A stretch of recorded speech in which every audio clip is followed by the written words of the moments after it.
नमस्कार दोस्तों, doctor Hansraj YouTube channel में आपका स्वागत है। तो आज हम बताएंगे कि डेंगू के प्रकोप के कारण क्या क्या बीमारियां हो सकती हैं और डेंगू से जो बीमारियां बढ़ रही हैं, जो बुखार फैल रहा है, उससे हम कैसे बच सकते हैं और डेंगू से मृत्यु तक कैसे बचें। कि डेंगू से काफ़ी मौत भी हो जाती हैं, आपने सुना होगा, तो उससे हम कैसे बचें।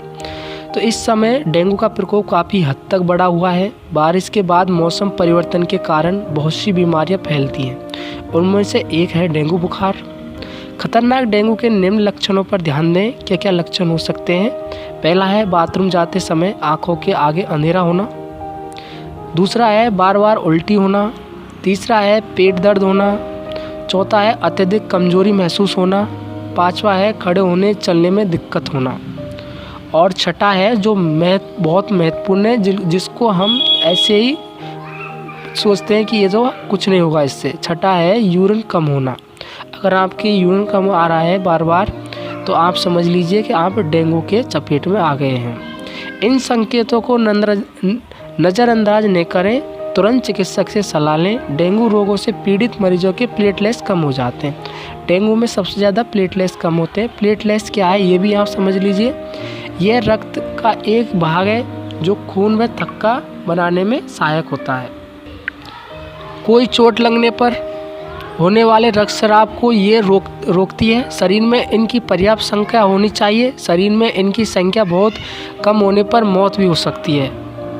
कितनी प्लेटलेट्स होनी चाहिए? स्वस्थ व्यक्ति के शरीर में 1.5 से 4 लाख प्लेटलेट्स होती हैं। किसी कारण से यदि ये 50,000 से कम हो जाती हैं तो चिंता की बात नहीं है, लेकिन इसमें भी कम होने पर रक्तस्राव होता है। यदि 10 से 12,000 की संख्या रहे तो यह स्थिति इमरजेंसी की है। तो आप तुरंत चिकित्सक को दिखाएं और तुरंत हॉस्पिटल का इलाज कराएं।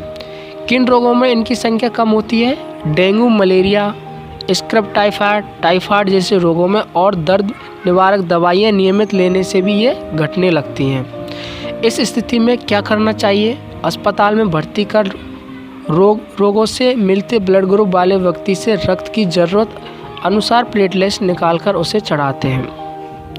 प्लेटलेट्स कम होने का मतलब? प्लेटलेट्स छोटी रक्त कोशिकाएं होती हैं जो खासतौर पर बोन मैरो में पाई जाती हैं। प्लेटलेट्सों की कमी इस बात की निशानी है कि खून में बीमारियों से लड़ने की ताकत कम हो रही है। प्लेटलेट्स कम होने की इस स्थिति को थ्राइमोसाइटोपेनिया कहा जाता है। एक स्वस्थ व्यक्ति में सामान्य प्लेटलेट्स काउंट 150,000 से 450,000 प्रति माइक्रोकिलोलीटर होता है। यह जब काउंट 1500,000 प्रति माइक्रोलीटर से नीचे चला जाए तो इसे प्लेटलेट्स माना जाता है। कुछ दवाइयों से सेवन, आनुवंशिक रोगों, कुछ प्रकार के कैंसर, कीमोथेरेपी ट्रीटमेंट व बुखार जैसे डेंगू, मलेरिया व चिकनगुनिया के होने पर ब्लड प्लेट की संख्या कम हो जाती है। एंटीऑक्सीडेंट वाला चुकंदर प्लेटलेट्स बढ़ाने के लिए सबसे पहले चुकंदर की तरह से अपने खाने में शामिल कीजिए, फिर चाहे उसकी सब्जी बनाइए या जूस पीजिए। अगर प्लेटलेट्स बनाने तो सबसे ज़्यादा आप चुकंदर यूज कर सकते हैं। नियमित आंवले को प्लेटलेट्स बनाने में बेहद पुराने उपचारों में गिना जाता है। डॉक्टर भारती के अनुसार ये आयुर्वेद उपचार है। आंवले में मौजूद विटामिन सी शरीर में प्लेटलेट्स का उत्पादन तो बढ़ाती हैं, इसमें शरीर की रोग प्रतिरोधक क्षमता भी बढ़ती है। पर हाँ, इसका नियमित सेवन करना बेहद ज़रूरी है। नियमित रूप से हर सुबह खाली पेट 3 से 4 आंवला खाइए। आंवला का इस तरह से नहीं खा पा रही तो 2 चम्मच आंवले के जूस में शहद मिलाकर पीजिए। इससे भी प्लेट बनने की मदद मिलेगी। इनसे भी काम नहीं चलता तो इन्हें भी अपनाइए। प्लेटलेट्स बनाने वाले खाद्य पदार्थों को पकाकर खाने की जगह कच्चा ही खाइए। कीवी प्लेटलेट्स बढ़ाने में मदद करते हैं, इनको भी खाइए। गाजर का नियमित सेवन करें। इलेक्ट्रोलाइट्स और मिनरल प्लेटलेट्स बढ़ाने में बेहद मददगार होते हैं। नारियल पानी में ये दोनों ही तत्व प्रचुर मात्रा में होता है। बकरी का दूध भी प्लेटलेट्स बढ़ता है। अगर आपको बकरी का दूध नहीं मिलता तो उसकी जगह आप भेड़ का दूध भी ले सकते हैं। भेड़ का दूध सर्वोपरि माना जाता है प्लेटलेट्स बनाने में। इसके अलावा डॉक्टर के परामर्श से दवा सबसे पहले लें। बाजार में प्लेटलेट्स बनाने में सहायक दवाइयाँ भी उपलब्ध हैं। पपीते के पत्ते का फ़ायदा, तो इस प्लेटलेट्स में पपीते के पत्ते का जूस पीना भी बहुत एक फ़ायदेमंद माना जाता है। डेंगू में बहुत ज़्यादा फ़ायदेमंद, तो डेंगू में सबसे ज़्यादा क्या फ़ायदेमंद है? डेंगू से लड़ने में पपीते की पत्ते बहुत ही ज़्यादा फ़ायदेमंद मानी जाती हैं। यह ब्लड में तेज़ी के साथ गिर रहे प्लेटलेट्स को फिर से बढ़ाने, खून के थक्के जमने को रोकते हैं, लीवर को डैमेज होने से बचाते हैं।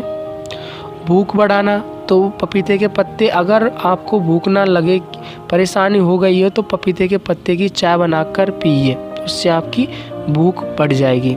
शरीर की इम्यूनिटी कैसे बढ़ाएं? पपीते के पत्ते से। इन चमत्कारी पत्तों में शरीर की इम्यूनिटी को बढ़ाने वाले गुण पाए जाते हैं। इससे आप सर्दी जुकाम के लक्षण से भी लड़ सकते हैं।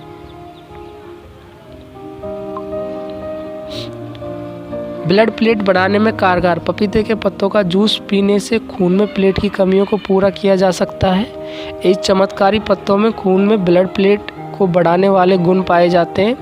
इनके लिए पपीते के पत्तों का रस रोजाना 2 चम्मच कुछ दिनों तक पीना चाहिए।